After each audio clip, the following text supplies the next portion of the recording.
welcome forward and further into the discussion about resilience. This is a daily exercise, a daily expression of the essential middle part of building my drive. Remember, I've said before, it's good to have a desire. It's good to have a drive. But the middle part is the discipline to bring that forward into what I also define as my beauty, what drives me.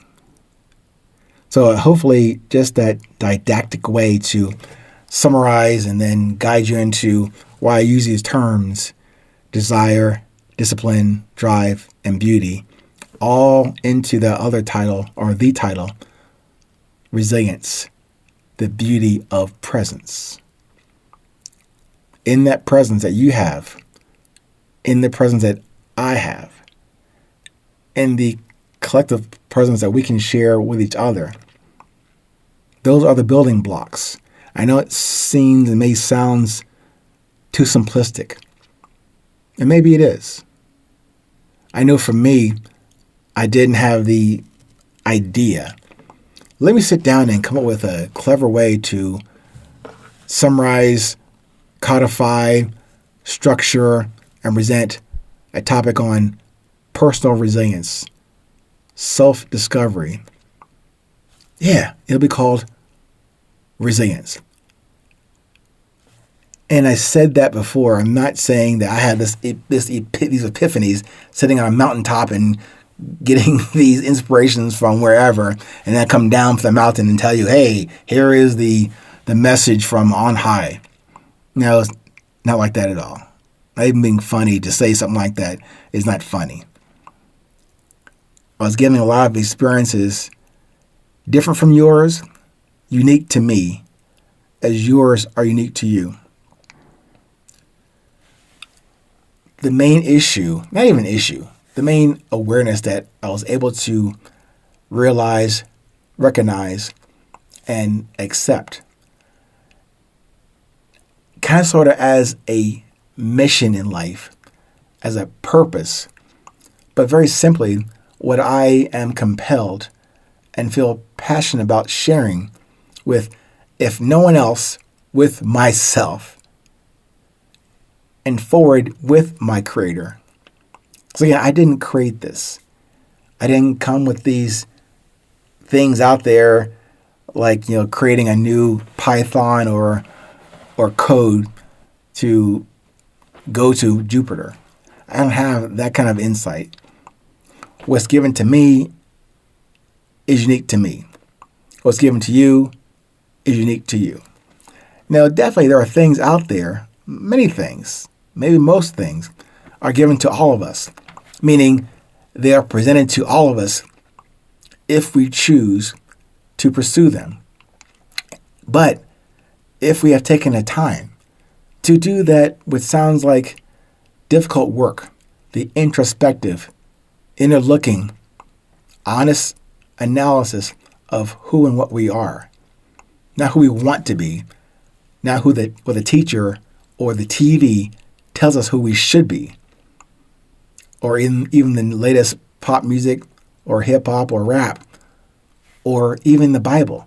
It's giving us examples, but to get the essence of your message, to get the essence of my own message, that is incumbent on each and every one of us. I can't take your inspiration and say, hey, that looks pretty cool. Let me do what she's doing. That looks pretty cool. Let me do what he's doing. But then you were missing the intention of the exposure. I kind of mentioned also in the book about, on the front end of the book, as an introduction to this idea about resilience, about exposure and awareness. Kind of what I said about 2 minutes ago. What comes to you, to your level of attention, is unique to you. not about personal development or intelligence or, having grown up in a rich environment, meaning a wealthy parents, or living in the projects, or living straight on the street from day one.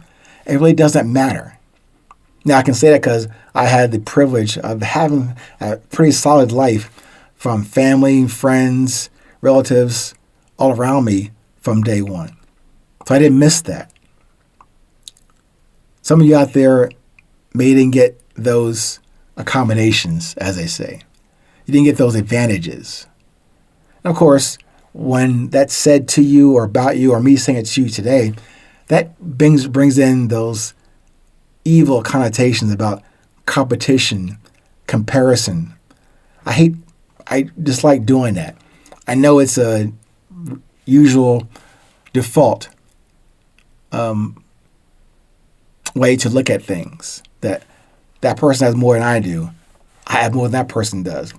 I'm fatter, shorter, not as smart as that person. I think that will put us in a different devolving spiral downwards instead of upwards into who and what we are. It's not a different trip or different destination or longer or shorter. That awareness and exposure really comes down to just simply taking that time, that personal time to, yes, be in a pervasive environment of exposure to a lot of stuff. I keep saying, a lot of good stuff, a lot of bad stuff, a lot of ugly stuff. But then we have to make that determination. What does drive us? What is the underlying personal desire?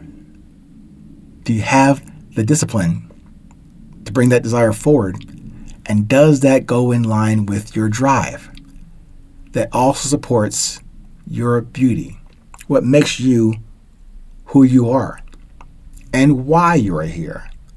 And maybe you can't answer the why part, but at least that purpose becomes more genuine to you, more regular to you, not as frenetic or, difficult to get your arms around, your heart around.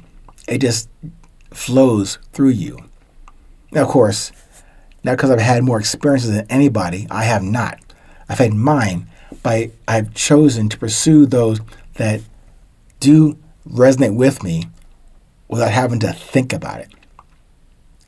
Only ask me to observe them, put them through the filter of my heart and of that construct of, does it align how I defined my desire by discipline, how I built that discipline to then build on that drive or produce a drive that then supports the beauty that I want to, at least not constantly, but with consistency, present that in my presence, wherever I go, with whoever I am with, or if it's just by myself.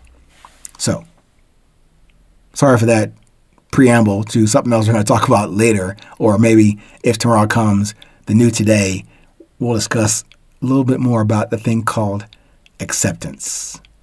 Until then, stay present, stay current, and no matter where you are in this world, please remember, it's always 820.